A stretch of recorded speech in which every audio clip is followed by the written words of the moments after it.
श्री शिवाय नमस्तुभ्यम दोस्तों, हर हर महादेव। अगर आपके बच्चे को कुछ भी चीज़ जल्दी से याद नहीं होता है, बिल्कुल भी पढ़ाई में मन नहीं लगता है, पढ़ाई में कमज़ोर हैं, तो आज जो उपाय हम आपको बताने जा रहे हैं, इस उपाय को करने मात्र से ही आपका बच्चा समझदार होने लग जाएगा। बच्चों का मन पढ़ाई में लगने लगेगा। और यदि आपका बच्चा गलत संगति में है, गलत लोगों के साथ में रहता है, गलत लोगों के साथ घूमता रहता है, तो वहाँ गलत संगति से भी बहुत ही जल्दी दूर हो जाएगा। बहुत ही आसान सा यह उपाय होने वाला है, जिसे हमने पूज्य गुरुदेव जी की कथा से सुनकर ही आप सभी को बहुत ही अच्छी तरह से समझाने का पूरा प्रयास करेंगे। अब दोस्तों हम बात करते हैं बच्चों के जीवन में बदलाव लाने वाले इस उपाय के लिए आखिर कौन कौन से सामग्री की आपको आवश्यकता पड़ेगी। तो इस उपाय के लिए आपको विशेष रूप से 9 मुखी रुद्राक्ष की आवश्यकता पड़ेगी। साथ में आपको 1 कटोरी में शहद लेना है। दोस्तों मधुमक्खी का जो शहद आता है, शुद्ध वाला शहद ही आपको इस उपाय में उपयोग करना है। बस मात्र आपको इस उपाय के लिए 2 ही चीज़ों की आवश्यकता पड़ेगी, जिसे आप आसानी से अपने आसपास के दुकानों से ही प्राप्त कर सकते हैं। 9 मुखी रुद्राक्ष नहीं है तो आप कहीं से भी व्यवस्था कर लीजिए, जहां पर भी आपको मिल जाए। अब दोस्तों हम बात करते हैं इस उपाय को आखिर कौन से व्यक्ति कर सकते हैं। तो देखिए, बच्चों के जीवन में बदलाव लाने का उपाय है। बच्चे समझदार नहीं है तो बच्चे समझदार हो जाएंगे, तो ऐसे उपायों को घर की माता या पिता करते हैं तो यह उपाय बहुत ही ज़्यादा लाभकारी होता है। और आपके बच्चे का स्वभाव में बहुत ही जल्दी परिवर्तन होता है। बच्चा बुद्धिमान होने लगता है, बच्चों का मन पढ़ाई की ओर आकर्षित होने लगता है। और यदि आपका बच्चा किताबों के साथ जुड़ जाता है दोस्तों, पढ़ाई में उसका मन लगने लगेगा, तो वह ऑटोमेटिक समझदार बन जाएगा। तो इस उपाय को घर की माता पिता में से कोई एक माता पिता को ही करना है। और इस उपाय को आप सप्ताह में सोमवार के दिन कर सकते हैं। बाकी किसी भी दिन करते हैं तब भी यह उपाय लाभकारी होता है, लेकिन सोमवार के दिन करते हैं तो यह उपाय और भी ज़्यादा लाभकारी होता है। और इस उपाय को आप 5 सोमवार तक भी कर सकते हैं, चाहे तो आप 1 सोमवार भी कर सकते हैं। यदि आपको लाभ नहीं मिलता है दोस्तों जल्दी से एक उपाय करने के बाद में, तब आप 5 सोमवार तक इस उपाय को आसानी से कर सकते हैं। सबसे पहले आप जैसे ही 9 मुखी रुद्राक्ष की व्यवस्था कर लेते हैं, तो आपको 1 दिन पहले रात्रि के समय उस 9 मुखी रुद्राक्ष को आपको शहद में डुबा लेना है।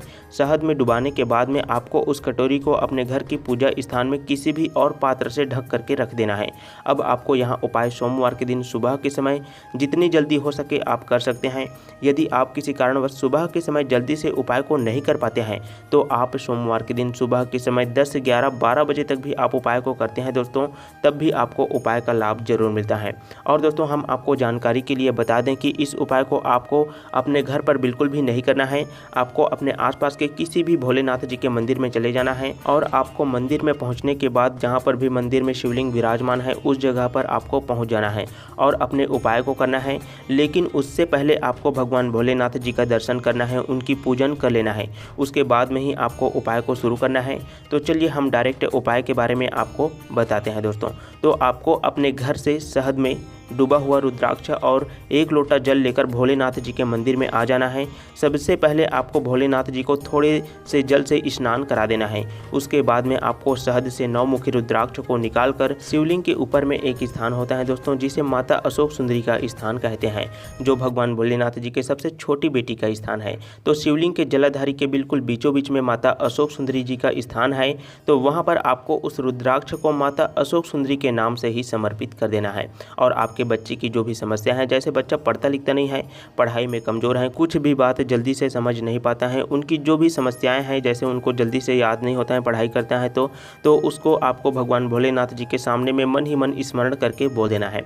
उसके बाद में आपको शिवलिंग के ऊपर में कटोरी में जितना भी शहद बचा हुआ है दोस्तों, उसको आपको शिवलिंग के ऊपर में श्री शिवाय नमस्तुभ्यम मंत्र का जाप करते हुए पूरे शहद को समर्पित कर देना है। और जैसे ही वहाँ शहद जलाधारी से नीचे गिरता है, तो उस जगह पर आपको उस कटोरी को रख देना है। और जितना भी शहद जलाधारी से होते हुए कटोरी में इकट्ठा हो जाए, तो वहाँ शहद अब आपको अपने बच्चों की समस्याओं के लिए उपयोग करना है। आपको वहाँ शहद लेकर अपने घर पर आ जाना है। लेकिन आप जैसे ही जलाधारी के पास में शहद उठाते हैं, तो आपको भोलेनाथ जी से प्रार्थना करना है कि मात्र हम अपने बच्चे की समस्याओं को दूर करने के लिए यहाँ शहद ले जा रहे हैं, और उस शहद को आपको अपने घर पर लेकर आ जाना है।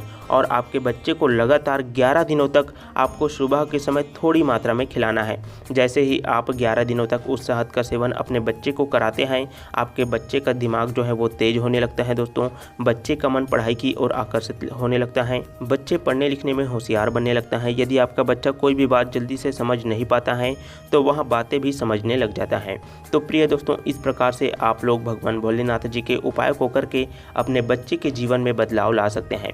दोस्तों, यदि आप भगवान भोलेनाथ जी के सच्चे भक्त हैं, उनके उपायों को करते हैं, तो आप हमारे चैनल को सब्सक्राइब जरूर करें, क्योंकि हम भगवान भोलेनाथ जी के उपाय को आपको सही समय पर सही विधि से आपको बताते ही रहते हैं।